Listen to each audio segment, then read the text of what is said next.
Hi, this is Richard for Guitarist magazine, and I want to show you 3 more ways to improve your playing. You may recall we recorded one of these about your picking hand technique. Well, this time I want to go the other way and take the focus away from picking and more onto the fretting hand. Now, particularly with electric guitar and particularly with any kind of volume or gain or compression, then this opens up a lot more possibilities to do legato type stuff. Have a listen to any Alan Holdsworth album and you'll hear that in all its glory. And though it's more or less impossible to eliminate picking completely, I've got 3 techniques that are really good for developing that facility with your left hand. So let's get stuck in. The first example I want to show you is about playing scale type patterns or phrases along one string or 3 notes per string. There's only so much we can do. We're not all Alan Holdsworth. So I'm taking patterns that I might pick 2 notes per string, I might pick 3 notes per string, but I'm spreading it out.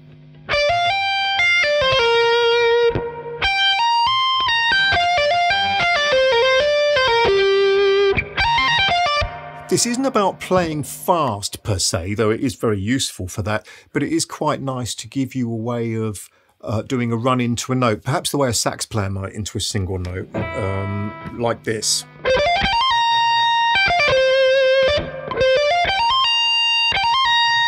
So, look at this.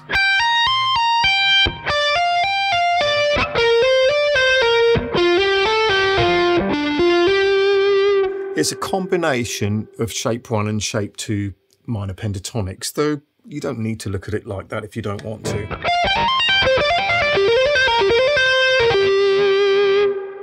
Again, spreading the notes out horizontally just gives us more ability to play more notes without having to pick, because usually it's when we change string that there's a need to pick, though there are a couple of caveats I'll come to later.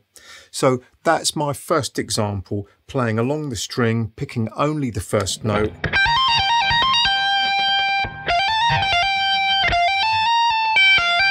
And I can slide up to that.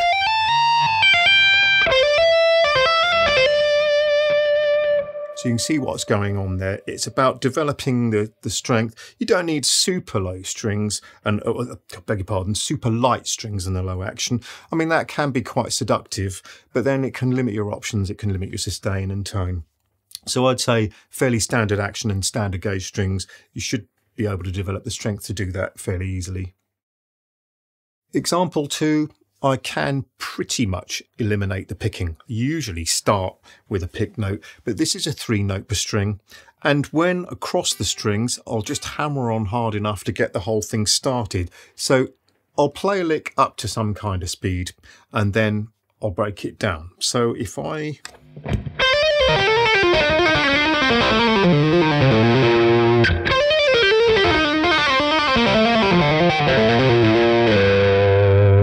Slides are going to come into this later, but they're quite important too. So I've taken a minor scale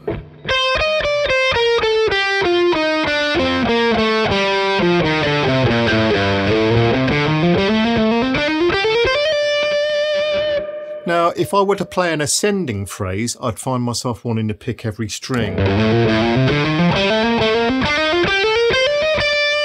So I'd be picking the first of each of the 3 notes. Now, I find, for some reason, that coming back down the other way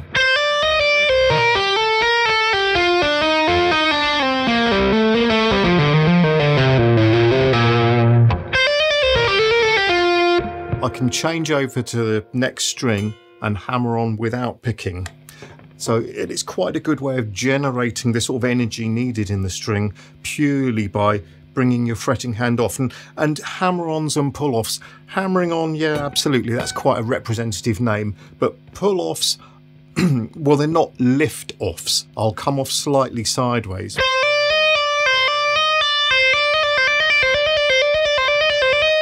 Otherwise, I'm not able to generate enough friction. So I'm almost picking the string. It's almost like that.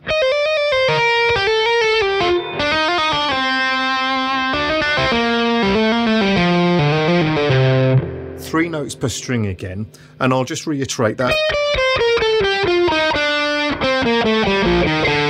You'll find as you go across the strings there are various ways that you can phrase this, various ways that going across from the G string to the D string is the trickiest.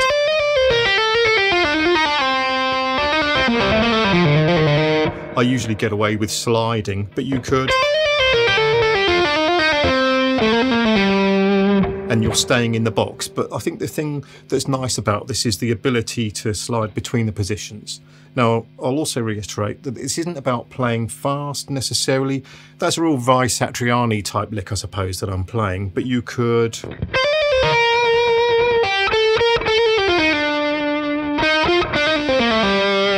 You can just add these little flurries and they're relatively effortless, and that's always a nice thing to hear.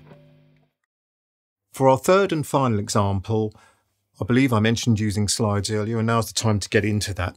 Instead of generating the notes with hammer-ons and pull-offs exclusively, I'm going to be sliding up and down the string, using some pull-offs to kind of keep the energy going as I move.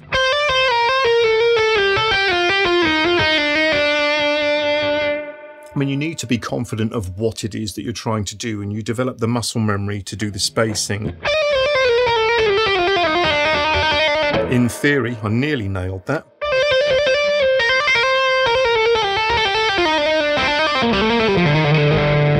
You can do all kinds of trickery once you get confident with it, but the ultimate kind of demonstration of that is to basically play that minor scale going down, but generate it in pairs of trilled notes.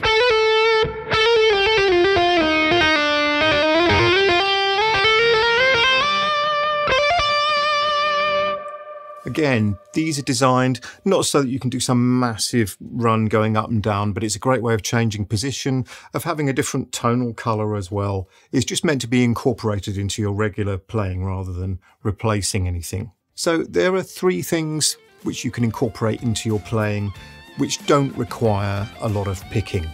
I hope you find them useful, and I'll see you another time.